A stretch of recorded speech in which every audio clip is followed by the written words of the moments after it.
The Assembly will hear an address by His Excellency Josaia Voreqe Bainimarama, Prime Minister and Minister of iTaukei Affairs and Sugar Industry of the Republic of Fiji.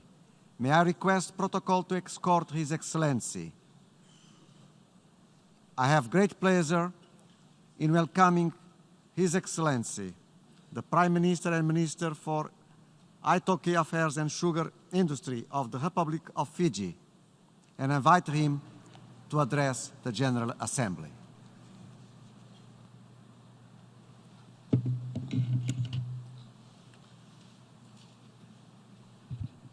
Thank you, Mr. President. Your Excellencies, the distinguished delegates, we have witnessed inspiring calls to action this week at the UN in pursuit of a more vibrant and resilient world. But with few exceptions, those contributions have not come from leaders. They have come from young people.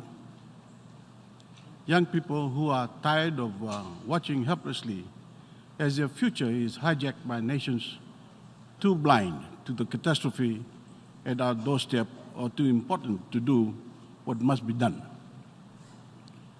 Young people living in terror at what the coming years will bring, but who are choosing to speak out rather than cower in fear. Young people who know a secure and prosperous future remains within reach, but only if we as leaders choose to act, and act now to save them. Your Excellencies, of all the contributions made at the UN this week, of all the words spoken, some of the most thought-provoking and certainly the most passionate have come from our young people, inspiring and sometimes goading us as national leaders to use our power and influence to look beyond our narrow political objectives and to think more broadly about the world they will inherit.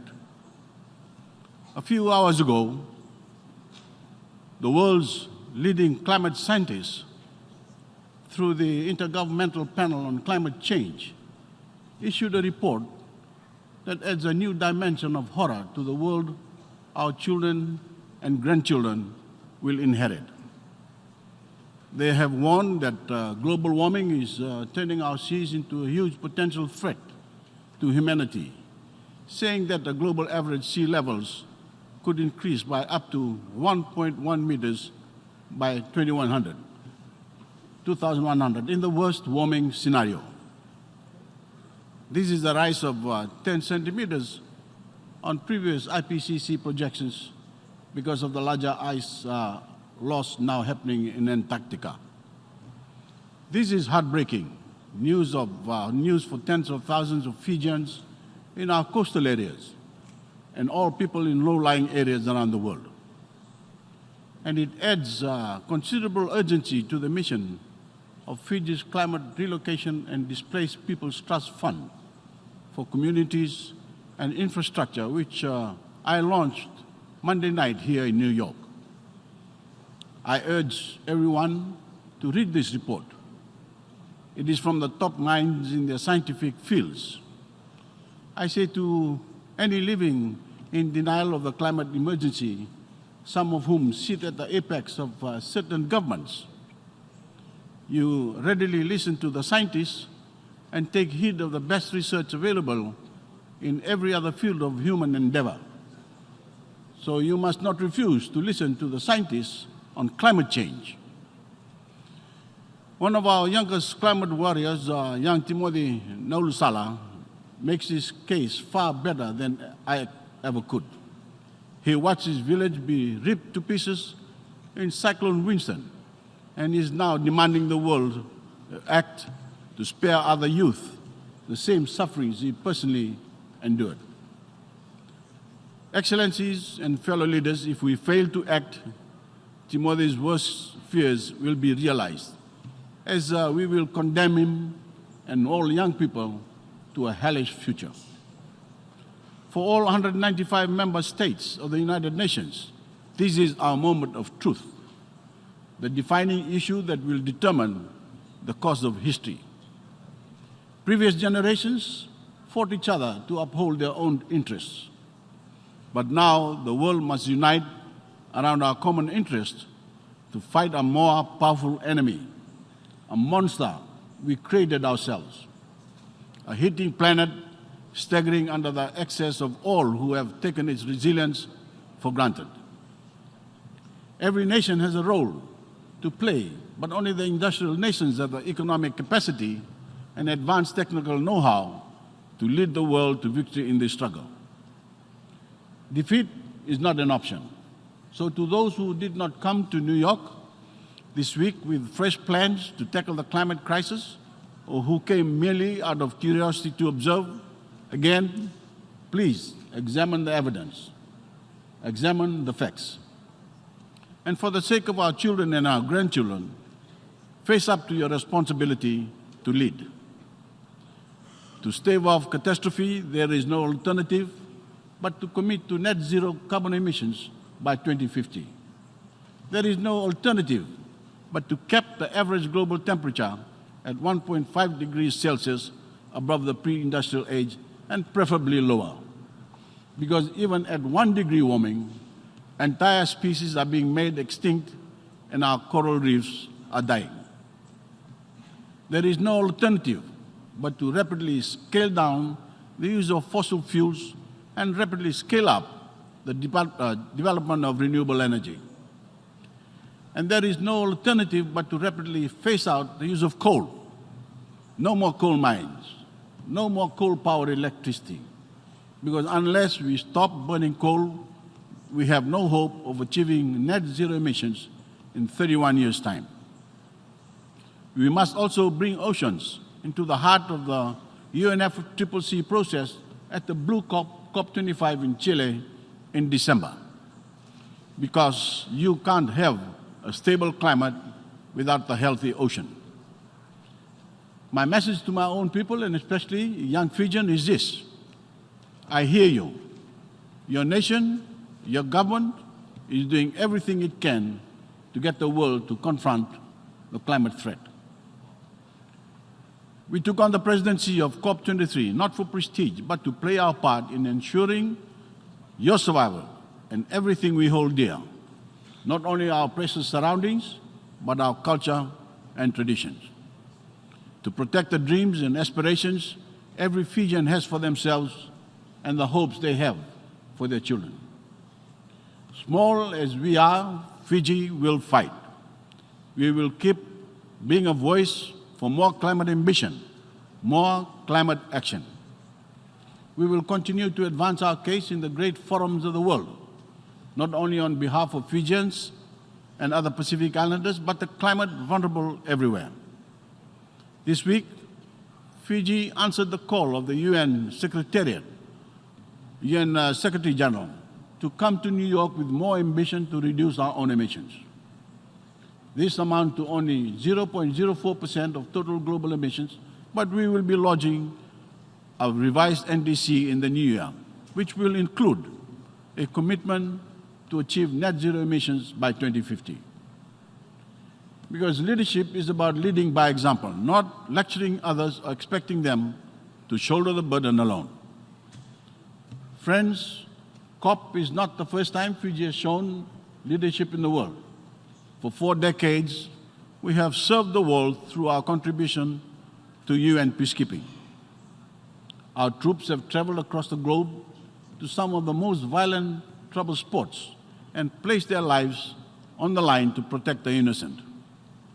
More than 60 Fijians have paid the ultimate sacrifice, and it has been a sacrifice not only for their loved ones, but for our nation of less than 1 million people. And we have done it proudly because we see it as our duty to serve. With the assistance of our development partners, Australia, we are establishing a new training center in Fiji for our peacekeeping activities and to provide a rapid response to climate-induced disasters in our region. Fiji will continue its contribution to UN peacekeeping, better trained and equipped troops. Especially as conflict zones feel the stress of climate impacts, our peacekeepers will even better prepared to assist affected communities. And in the climate fight, we've launched a host of initiatives to serve our people, the region and the world. We are working to reduce the emissions of our transport sector on land through electric buses and higher fuel standards, and at sea, working with our Pacific neighbors to transform our shipping fleets from diesel to hybrid and make them more efficient. We are working to protect our vulnerable coastline and coastal communities and towns from the rising waters and extreme weather events, including our global gateway, Nandi. We are working to ensure that when disasters strike, like Cyclone Winston 3 years ago, that costs us 1/3 of our GDP in 36 hours, that we have access to appropriately packaged insurance to bounce back. We are working to access adequate and affordable finance from public and private sources for climate adaptation. We are bringing solar power to communities that are off the national grid, and for the first of these projects on Vio Island will be the start of a program that we hope can be replicated throughout the Pacific. We are working to secure our infrastructure from extreme weather events, such as putting power lines underground and racing roads along our shores that are already threatened by the rising seas. And we start building back better after Winston. We will continue to build back better so that homes, schools, and public infrastructure are more resilient. We are relocating threatened communities to move them out of harm's way. Our Climate Relocation and Displaced People Trust Fund is operational, and we are seeking global support to assist our people who are displaced and to move the infrastructure they rely on, such as schools, health centers, roads, bridges, and our public utilities. We are raising money ourselves in Fiji for this fund through an environmental levy, but this effort needs to be scaled up. For me personally, one of our most exciting initiatives is to preserve and plant more of our forests and mangroves, and to monetize these through carbon trading arrangements in the international marketplace. As well as reducing our own carbon footprint and being an important component of our revised NDC, we want to fire the imaginations of our people and encourage them to protect our trees, our mangroves, and coral as well. Because they will not only have natural value, but be worth serious dollars and cents. Fiji is also becoming one of the first countries to enshrine our implementation of the Paris Agreement and other strands of our climate campaign in a new national law. The Climate Change Act gives us the legal tool we need to place climate action and ambition at the center of our national life. When it is passed by our parliament within the next few months, decisions by government and the private sector will have to factor in climate change in other laws will be amended to fall into line with the Act. The draft legislation is now online for public feedback on the Fijian government's website. It is groundbreaking and something other countries can emulate, state-of-the-art NDC enhancement, guided by a long-term vision and backed by a force of law that reinforces Fiji as a global leader in the climate fight. All of these measures are part of a holistic response to secure the future of every Fijian. However dire the climate threat may be, our people can rely on my government to do everything we possibly can to protect them, especially in time of crisis. For 13 years, empowering our people has been the hallmark of my government. First, leveling the playing field so that every Fijian enjoys equal opportunity in our new democracy.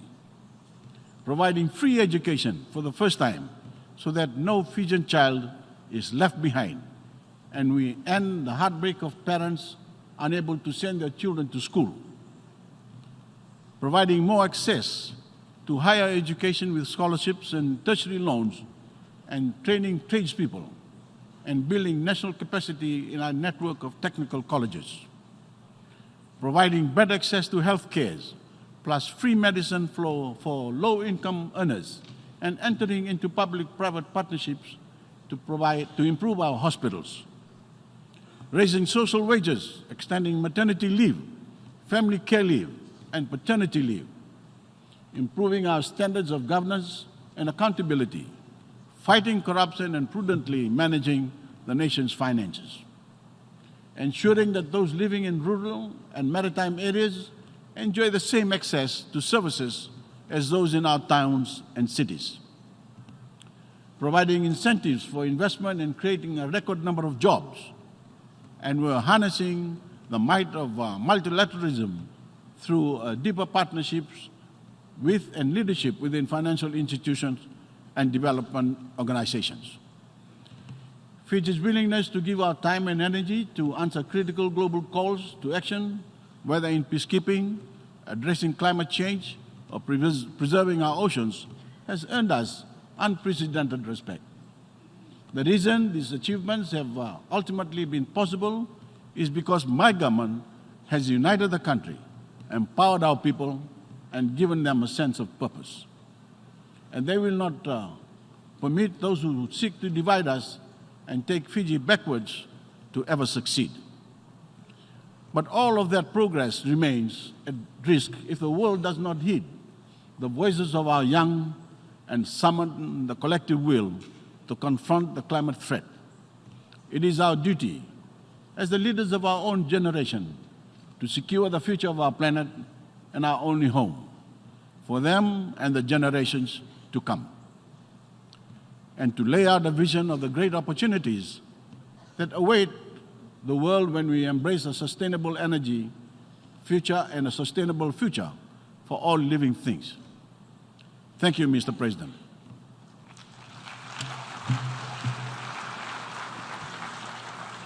On behalf of the General Assembly, I wish to thank His Excellency, the Prime Minister and Minister for iTaukei Affairs and Sugar Industry of the Republic of Fiji for the statement just made, and I request protocol to escort His Excellency. Thank you.